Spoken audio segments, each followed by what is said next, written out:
Hey everybody, welcome to CodeIgniter from scratch day 4. Thank you for sticking with us. So we are going to continue on today from day 3. If you remember, we started working on how to send emails with CodeIgniter.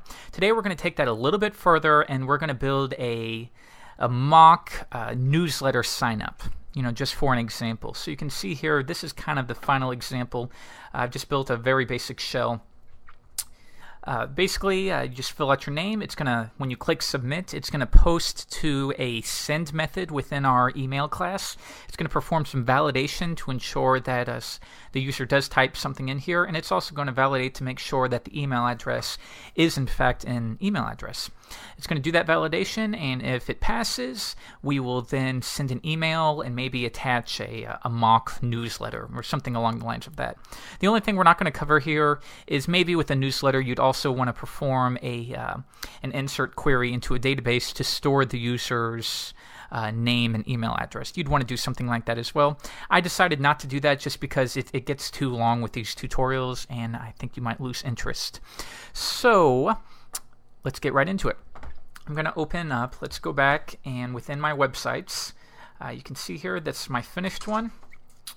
Here's my little note for myself, begin. So I'm going to rename this to CI Day 4. Once again, this is the exact folder that we used for CodeIgniter Day 3. So I'm going to drag this into TextMate, and we'll do just a little bit of cleanup. Okay, so let's take a look at our controller.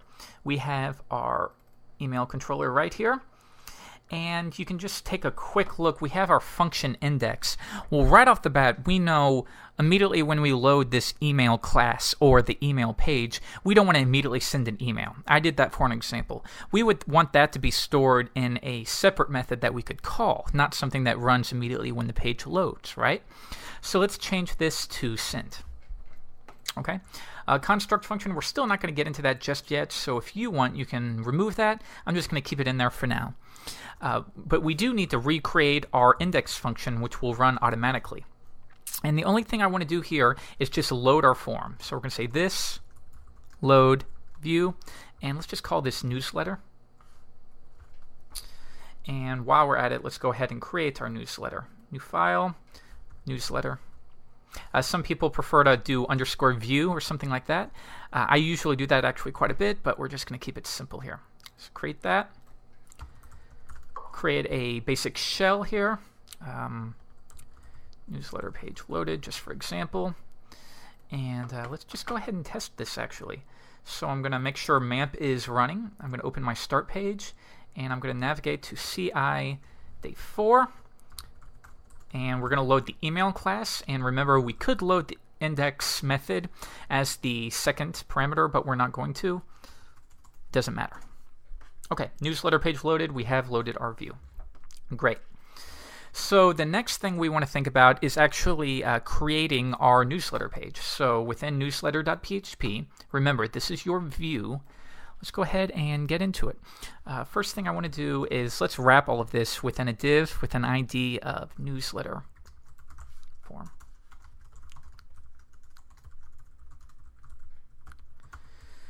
Okay, and within it, we are going to begin by creating our form. So I'm going to do PHP echo. And this is a different way. Rather than doing, the tags form, action, method, all that, we're going to use a helper here. So we're going to do echo form open. And within here, we're going to pass in a string of where it's going to post to when the user clicks on the submit button. In this case, we're going to post to the email class. And the method we want to post to is the one right here, the send method. Now, in order to work with the helper, we need to make sure that we've loaded it or auto-loaded it. So I'm going to go back to config. I'm going to go to auto-load, and you can see here I've loaded the database library class, and then here auto-load helper, we need to load the URL helper, and I'm also going to preload the form helper. So really quickly, let's go ahead and take a look at what those do for us. This is the user guide that comes with every installation of CodeIgniter. And let's just go ahead and take a look at the helper. First, the form.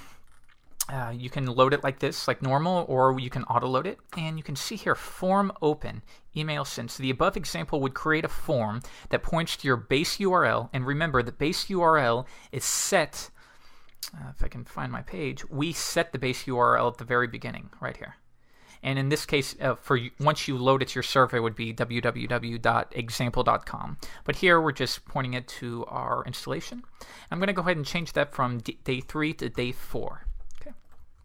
Okay, so just by simply echoing out this form open function, remember helpers are just a list of functions. They're not, it's not in a class form. They're just helper functions.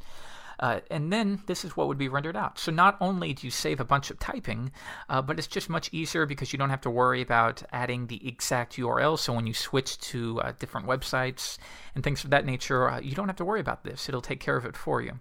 Okay, you can also add attributes. I don't want to go over this too much because this might be a long tutorial, but be sure to take a look at that one.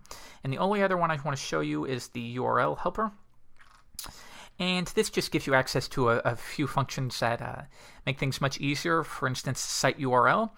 This is similar, but this would be the first, second, and third. So that would render yoursite.com news local 123. All right, base URL. Remember, if we want to use that base URL function that we created, that we referenced in our config folder, our config file, we need to make sure that we are loading the URL helper. And generally, I think it's just a good practice. Go ahead and preload that for every project, and we'll get into more of this in the future. I'm going to close that out, and we're going to come back, close this one. And now with those pages loaded, we can work with these form helpers. Just as we opened it, we can go ahead and close it. Here we could just do a normal close form tag, or we could do echo form close. Okay. So there are many ways that we can create our input buttons. I'm sorry, our input, for lack of a better words, our input, can't even think of it, input tags. So I'm going to show you 3 different ways. The first one is we're going to create an array of items, and then we're going to pass that to a form underscore input. So let's first do name data, and that's going to be equal to an array. You're probably going to start seeing some similarities the way CodeIgniter works, where you create an array, you pass in your options, and then you load something, and you pass in your variable name as a parameter. So the first one, these are just attributes within our tags. So the name attribute is going to be, we'll call it name. The next one is going to be the email, and that's going to be equal to, actually, I'm sorry, not email. We want to do the ID field is also going to be name. The next one is, let's just do a value. And I don't want to go over this too much with you. It's going to be equal to a function called setValue.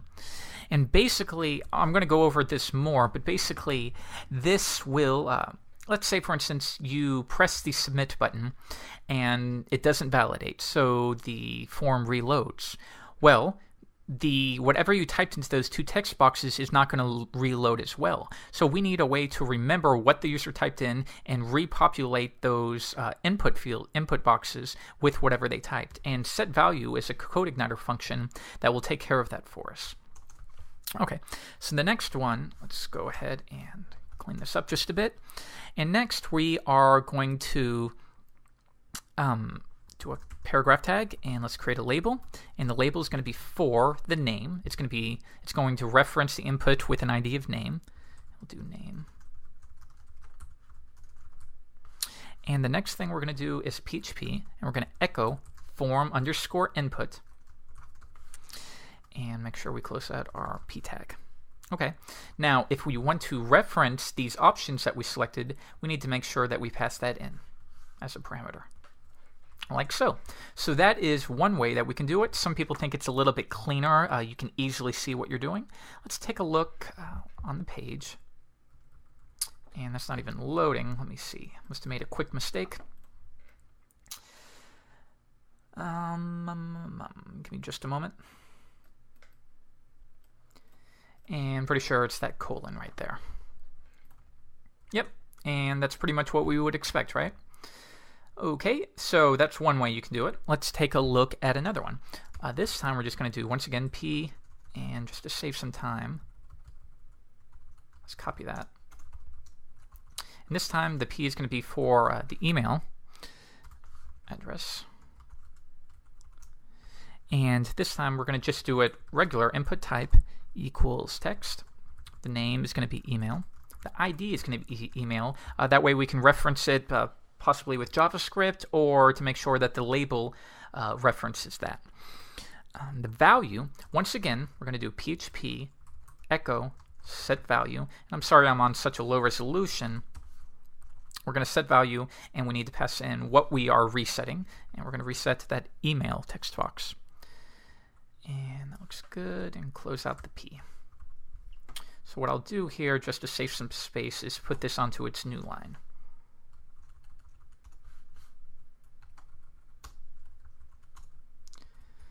Like so. Okay. Come back, reload, and if you check, this is what we end up with. Okay, pretty much the same thing, huh? So choose the method you want to do, and then finally, we have our name and our email. We need to create our submit button. So this time, let's just put in another paragraph tag for just a little bit of styling and margins. We're going to do p echo form. This time is form_submit. And we can pass in two parameters here.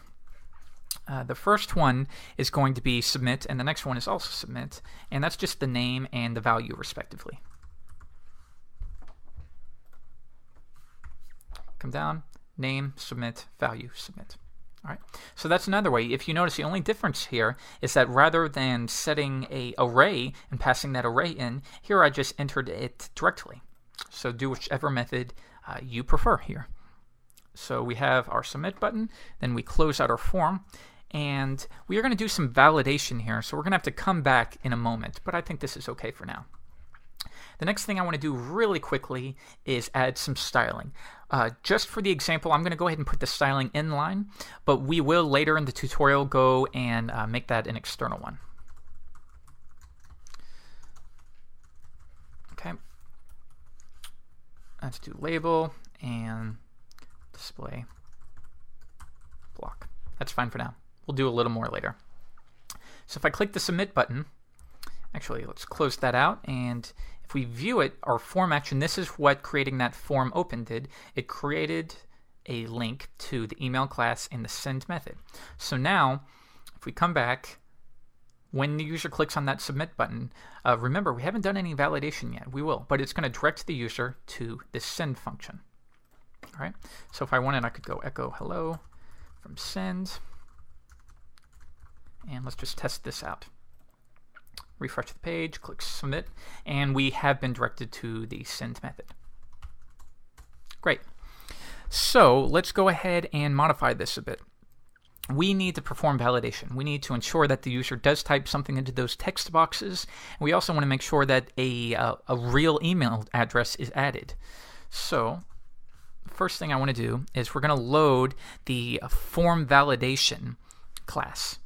So this load, once again, you could auto load it if you want. All right, and it's called form_validation, and that will allow us to work with some of those methods. Next, we need to set some rules. So we're going to do this. And remember, now we can access that form validation library that we loaded as a class. And this time, we're going to set some rules. Okay, so we can pass in 3 parameters to set rules. The first one is going to be the name of the field. What are we referencing? The second one is going to be the error message. They call it the human word, and basically that will be something like a name, and then it will render out when we echo out the validation errors. It will say the name field is empty, or the name field is required. If you were to call it the Joe the plumber field, you would just type in Joe the plumber as the second one. Okay, and then the third one is going to be what validation rules are we going to set? So the first one we are going to reference is the name. And remember, we are referencing, if we come back, just to make sure, name. So we're referencing that one. And then the user-friendly one, we'll just call it name, uppercase. And then the final one, what rules are we going to set? Well, first, I want to trim it. And we're going to separate each one of these with the little bar right there. So let's make sure we get rid of any spaces. And the only thing I want required, we could set a minimum length if we want. There's a bunch you could set. But just to keep it easy, I'm going to do trim, and we're going to make sure that it is required. So somebody has to type in something there. The next one is going to be email. Here, the user-friendly name will be email address. And we're going to trim it, and it's going to be required, but also we want to make sure that it is a valid email. So rather than us having to take care of all those regular expressions or things like that, or filters or whatnot, we're just going to do valid underscore email, and that'll take care of it for us. Okay, but now remember, just because we set these doesn't mean they run automatically. We need to actually call the run method. So we can do if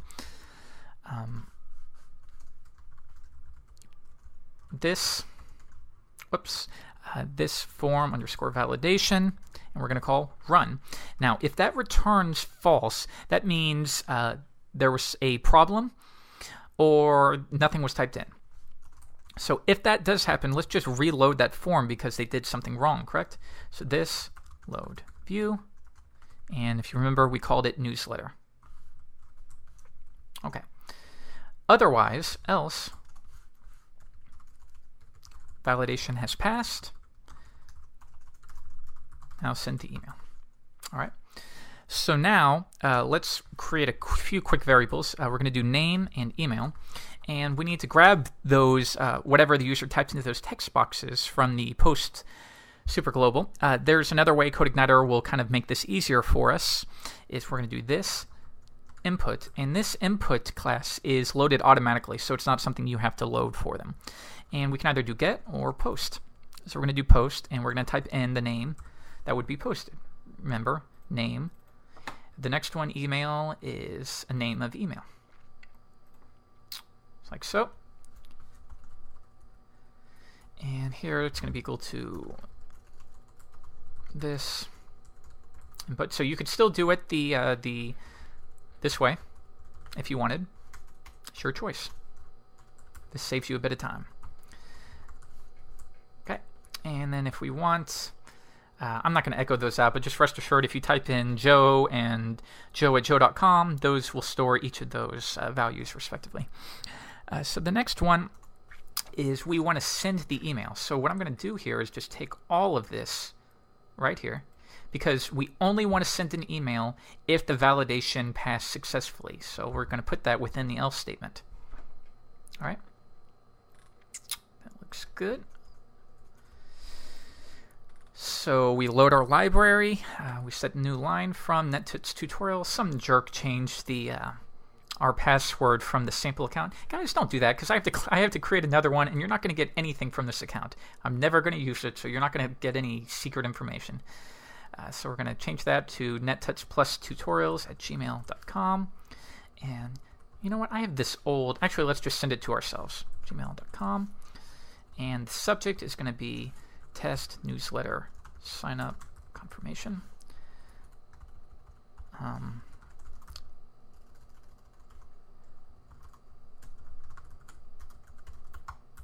Okay, and that should be fine. If we want to attach something, maybe we want to attach the first month of the newsletter when they sign up or something like that. We can still do that. If you remember, in day 3, we created these. We created a path referencing this attachments folder. Let's go ahead. I think I must have deleted that, so let's add it again. And the name is going to be newsletter 1 is fine. So let's create a new file.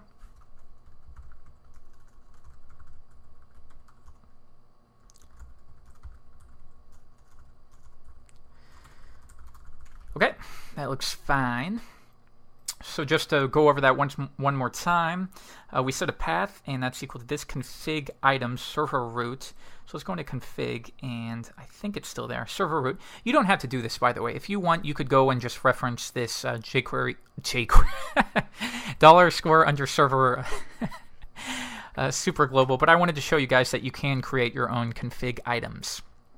So do it whichever way you want, and now we're just doing a path equal to ci_day4 attachments newsletter1.txt, and then we want to attach the file. Then finally, we're going to try to send it. Now, what we need to do here is we need to reference whatever the user typed. So we want to change to, I'm sorry I forgot to do this, the to is going to be equal to email. Okay, and we could also add their name. There's one. We're actually probably not even going to use that. So I think this looks good. There might be a mistake, but let's try it out. So let's come back, refresh the page, and I'm going to type in, oh, there's one more thing I want to show you that we need to do. Within the newsletter.php, we need to echo out, let's say they don't type anything in, we need to echo something out. We can go to the very bottom, right here, and what we'll do is we're going to do php echo validation underscore errors, and that should be okay. So once again, if we view the source, looks like a normal page. Let's click submit, and we are getting a error. Use of undefined constant trim. Use undefined constant required. I must not be referencing something correctly. I'm going to pause for just a second to find this so you don't have to watch me figure this out. Okay, I'm back. Yep, that was just a quick fix. I'm sorry I didn't notice. The rules actually need to be within quotes. Sorry about that. A little bit of a brain freeze, and let's save that, come back, refresh, come back, submit, and now we get these errors echoed out. Great. So you can see they're placed in p tags. Now, what if we want to style that differently? What if we want, I don't know, maybe to add some error message or something like that? Is there a way where we can choose what that will be wrapped with? And the answer is yes. Within the validation errors, you guys might know this from WordPress does a lot of stuff like this. Within parentheses, we can type in what the wrapping will be. So it'll be p class error. Come back, refresh the page, resend, come down to the bottom, and now we have p class error. And we can style that accordingly, which we will do shortly. So let's try entering a name, but entering gibberish for the email address. Email address. Notice email address. This is what I meant by the user-friendly name. So if we get rid of name, the name field. So I just want to make sure you understand what I'm referring to. Right up here, name, email address. Okay. So let's go ahead and type in something real.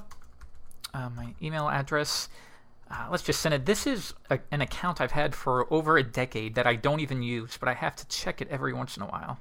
Your email is sentful. Good. Let's go ahead and check that. There's going to be so much spam in here. 639. But I check it every once in a while just in case. It's one of those accounts I had when I was 15. Hurry up and load. I'm going to pause this until it loads. Okay, and you can see, here's my attachment. Test newsletter sign up confirmation. You've now signed up, fool.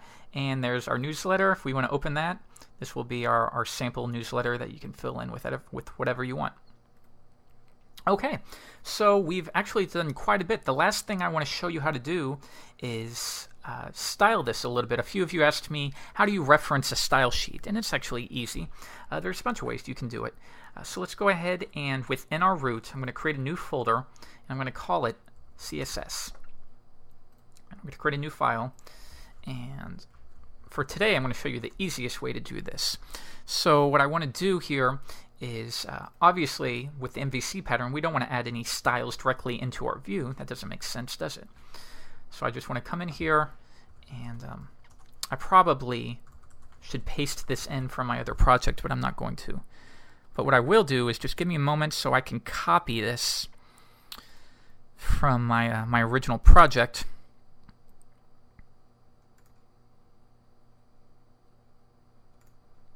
And of course I can't find it. Let me see. Give me just a moment.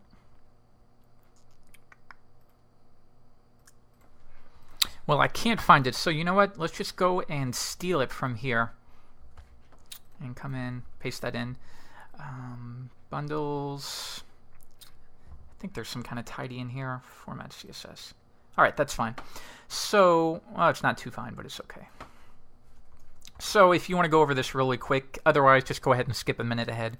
Label, we're saying display to block to make sure that those items are on their own line. We created an error message. Remember, we wrapped that within a paragraph tag, and we just made it kind of a darker brown, a lighter black color italic. A newsletter form is the wrapping div. Set it to kind of a bluish gray background, set a width, set a margin, some padding, a border. Nothing too interesting. I set all inputs with a type of text to a width of 100% of their container. H2 tags, I set a margin of negative 54 pixels only. Where did it go? There it is. Only to push it up so it looks like it's resting on top of that. And then I styled the submit button differently to get rid of that ugly roundness. And you can see it's got red with a lighter red border and a little bit of a hover effect and that cursor when you mouse over it. It's all there. And then that's it. Pretty simple. Okay, so the next thing we want to do is how do we reference this style sheet? It's actually, if you've never done it, it can be a little bit confusing to figure out the right way. And I'm going to show you a bunch of ways to do it in the future. But for now, let's just go ahead and reference it like this. Link, it's going to be a style sheet. The href is going to be PHP echo, and we're going to echo that base URL. Thanks to the URL helper, and that's going to echo out in my case localhost :888/ci_day4, and then close that out. And then the next thing we want to do is continue to the CSS folder, and the name of the style sheet is called style.css. Text CSS, media screen, title. Just get rid of the title. And I think that's fine. So let's go ahead and load this. This is our page, actually. So if I refresh it, that's what we get. And I guess I did not add the heading 2 tag. So we can place that right here. Refresh. And there we go. Pretty simple. Nothing very interesting at all. Okay. Actually, it would probably need to be fixed because that's too large. But you know what? I'm not even going to bother with that because you're going to have your own styling. So that's okay. Click submit, and now we get those error messages. We type in one thing, Jeff Way, email address. Click submit. And our email address was sent. We could also do one other thing within our email folder is we can say if this email send echo, or we could redirect them to a new page. So if we wanted, we could do this load. Actually, you know what I'll do is comment that out and then go this load view, sign up, confirmation view. Something like that, and then you could create a new view. And I'm just going to go ahead and do this for you. Sign up, confirmation, view.